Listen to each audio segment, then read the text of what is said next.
they claim I'm fake news. I'm showing you here where this is clear fake news. Do you agree some of what you wrote in there at least? Oh, it's pretty sharp. Yeah. You gonna fix it? No. Oh, boy, this is a good one. Can you see my smile? I've had a massive win, no matter what the Age reports. Stay with me to the end of this video. I'm going to give you the whole story, including the extraordinary hidden camera footage proving the Age is fake news. In December 2020, I filed a story for Rebel News about a suspect trade promotion involving Lance Simon and his gangland lawyer wife, Zara Garde-Wilson. If you haven't already seen it, for whatever reason, I encourage you to go watch it. The link is in the description. You can thank me later. Understandably, Miss Garde-Wilson wasn't happy with my report. It was pretty damning. Garde-Wilson filed a defamation proceeding in the federal court attempting to force us to remove the story entirely and pay her some damages.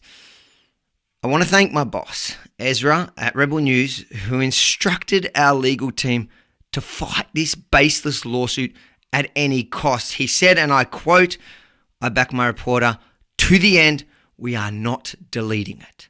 Interestingly, though, I'd only become aware of the lawsuit via a laughable article in The Age written by one chief reporter for The Age, Chip Legrand. And to my luck, I happened to bump into the chief reporter in the media section at a lockdown protest recently.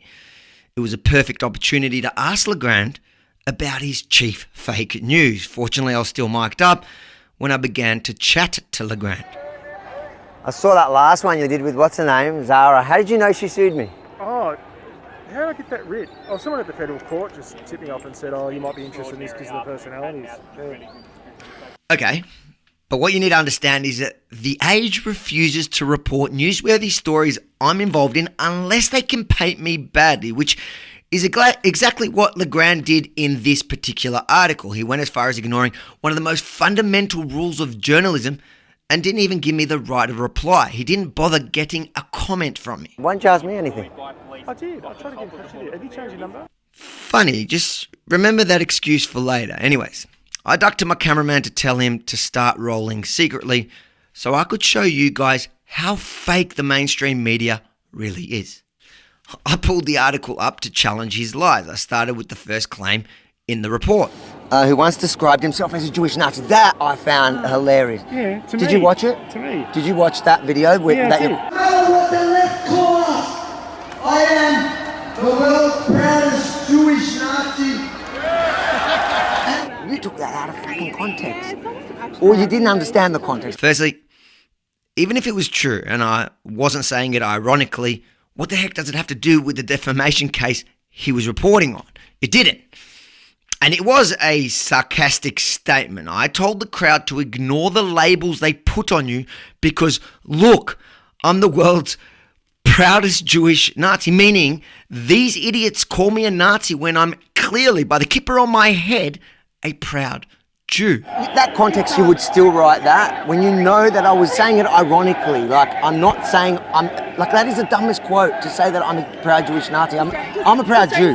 I was willing to give the chief reporter for The Age the benefit of the doubt until he had no excuse for not either removing the lie or at least including my comment explaining the context of that video.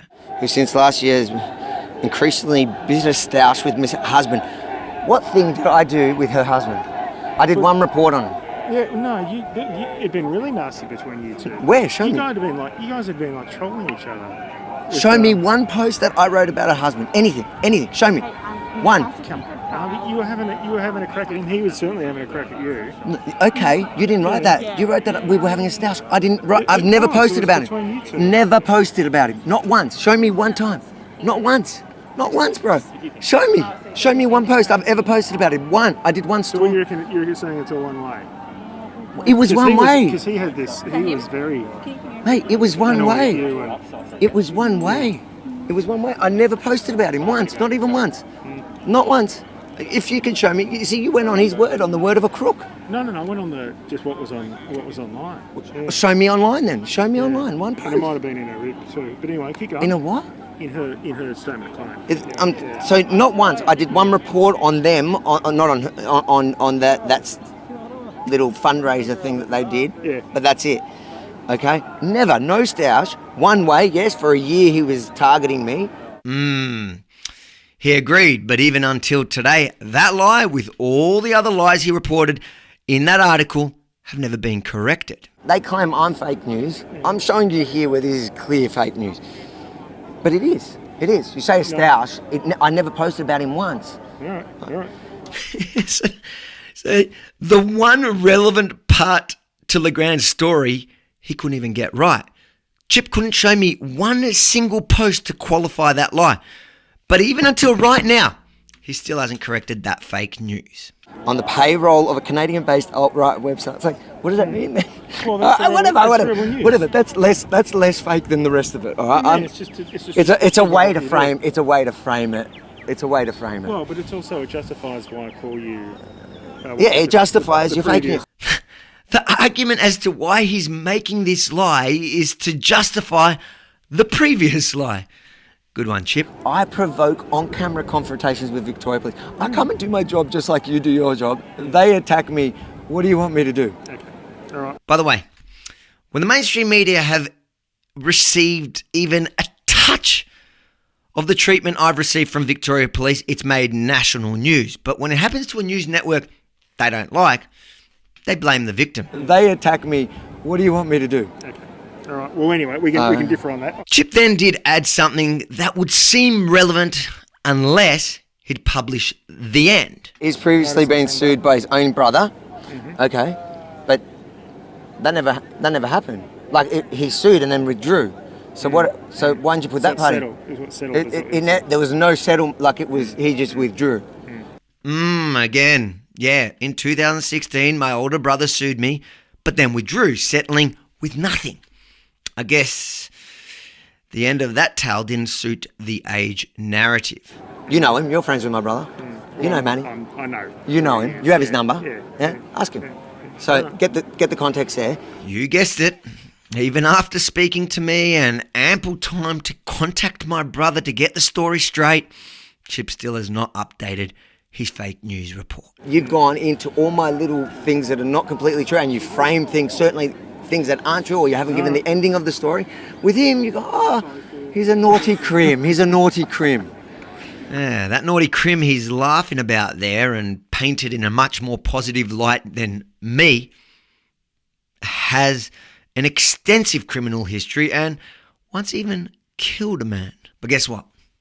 This week, Zara Garde-Wilson settled her defamation case against Rebel and me without getting even 1 cent. Or more importantly, not getting the article and video removed as she wanted. So I texted Chip yesterday to give him one more chance to set the record straight now that we essentially won the case with that settlement. He responded saying he helped his colleagues chase it up, proving this time he clearly has my number, so that excuse can't be recycled. Imagine my shock this morning when The Age reports Zara Garde-Wilson didn't get the damages, aggravated damages, or most importantly, she didn't get an order for the video and article to be removed, which, again, watch it. If you haven't yet, it's real investigative journalism, something The Age pretends to stand for. The link, again, is in the description. But even though she didn't get any of what she set out to get, The Age, well, they're declaring it a draw. But a little win because I got my name in their silly little article.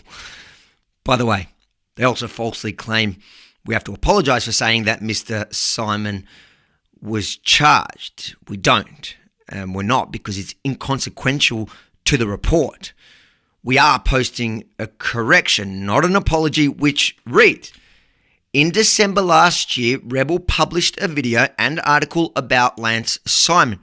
The video and article made reference to Simon's wife, Zara Garde-Wilson. Zara considered the video and article suggested defamatory things about her, including third-party comments on our social media page about her. We accept her husband was not charged with the threats to kill, and neither was Zara, and Red Bull has removed the third-party comments. No apology. Let me be clear.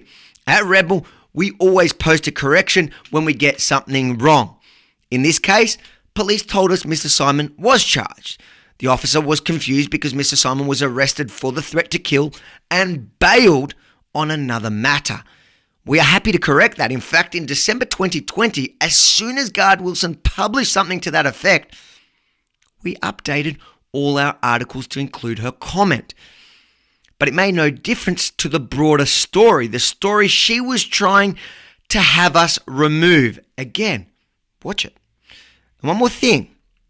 For anyone out there watching this, if someone defames you in comment sections on any of our platforms, let us know and we'll delete it immediately.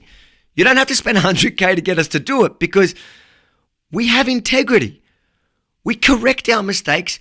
We remove defamatory content posted by third parties.